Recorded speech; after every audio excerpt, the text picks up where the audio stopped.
رسول الله صلی الله علیه وسلم فرمایي ثلاثة يحبهم الله، درې کسان دي چې الله ورسره مینه کوي، ويضحك إليهم او الله ورته خاندي، ويستبشر بهم او الله د هغوی په اعمالو باندې خوشحالي کوي.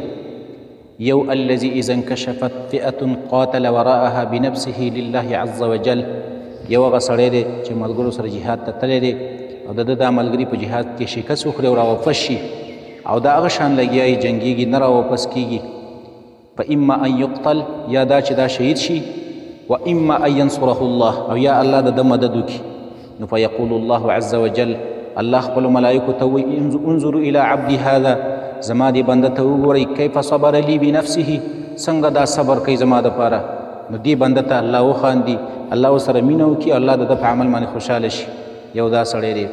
دویم الذي له امرأة حسناء، دویم هغه سړی دی چې د هغه ښکلې بیبي ده، وفراش لین حسن، او دویم یې ښکلې بستره ده، ښکلی ډبل بیډ دی، په ښکلې بستره باندې پروت دی.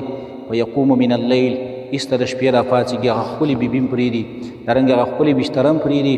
نو فیقول، الله پاک خپلو ملایکو ته ووایي یذر شهوته، دې بنده ته وګورئ د خپل شهوت پرېښودو، فیذکرني، ما یادوي، ویناجیني، او زما سره مناجات کوي.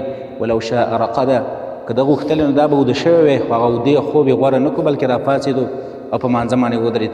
نو دې سړي سره الله مینه هم کوي، الله ورته وخاندي د ډېرې خوشحالۍ نه، او دارنګې الله پاک د ده په عمل باندې خوشحاله شي.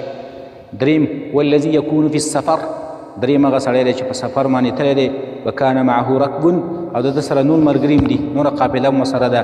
فسهروا ونصبوا، نوره قافله د شپې بېخوبي کلي، اوږد سفر یې کلی یو ستړي شوي. ثم حجعوه، بیا هغوی سره راپاڅېږي، قافلې والا ټول وده شي. او په قام من السحر، دا یو سړی پکې راپاڅېږي چربانګ ته نږدې، او په یصلي مونځ باندې الله ته ودرېږي، سره د دې دومره ستړیا نه، سره د دې دومره بېخوبۍ نه، او ایسته په مانځه باندې ودرېږي. حتی یوقظهم لرحیلهم، تر دې چې سحر شي او دا خپل ملګري راویښ کړي چې راځئ چې ځو.